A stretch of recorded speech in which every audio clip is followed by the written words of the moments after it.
Welcome aboard, young scholars. I'm Captain James H. Miller at your service. As we navigate these mighty waters of the Mississippi, let me share with you the tale of our land, a tale deeply intertwined with the very currents we traverse. You see, the story of the South from 1800 to 1848 is a complex narrative shaped by the land, the water, and the hands that toiled it. Firstly, understand that our geography and environment have been the architects of our destiny here in the South. The fertile plains along this great river, the warm climate have made cotton king. But this king demanded a heavy tribute, a tribute paid in sweat, blood, and bondage. The majority of Southerners, mind you, didn't own slaves.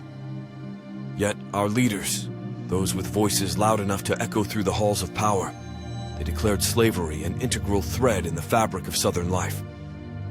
It was a declaration that bound the land to the institution as much as it did the people.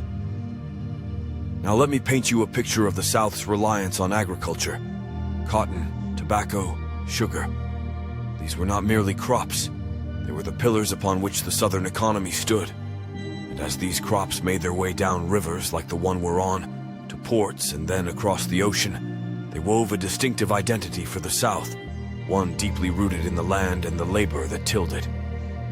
This reliance on traditional agricultural staples, it wasn't just a matter of economy. It was a statement of values, a declaration of a way of life that set the South apart from the bustling industrial cities taking shape in the North. But this way of life came at a cost.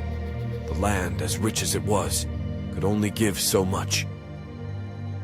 Overcultivation led to the depletion of arable land in the southeast. The earth, tired and worn, could no longer sustain the insatiable demands of cotton cultivation. And so, like a river changing its course, slaveholders began moving westward, beyond the Appalachians, in search of new lands to conquer. This westward expansion wasn't just a shift in geography. It was a migration of the very institution of slavery, ensuring its growth and entrenchment in the fabric of Southern society. As we sail these waters, it's crucial to remember the role of rivers like the Mississippi in this tale.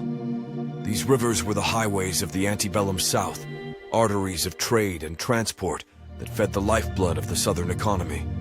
They carried cotton to the ports, yes, but they also carried ideas, people, and the inevitable tensions that arose from a society built on such a precarious foundation. Now, as your captain, I've seen much change over the years. I've seen lands once lush and vibrant turned barren by overuse. I've seen families uprooted in pursuit of fertile ground. And I've seen the mighty Mississippi, a force of nature unto itself, shape the destiny of the land it traverses. This river, with its currents and eddies, is much like history itself, ever moving, ever changing, yet always leaving its mark on the land and its people. So, as we journey together on these waters, let us reflect on the lessons of the past. Let us consider how geography and environment have not just shaped the land, but the very course of human history in the South. And let us remember that the story of this land is not just a tale of crops and commerce, but of the human spirit, resilient, enduring, and ever striving for a better tomorrow. Thank you for joining me on this voyage through time. May the currents of history carry us forward, with eyes wide open and hearts ready to learn from the past.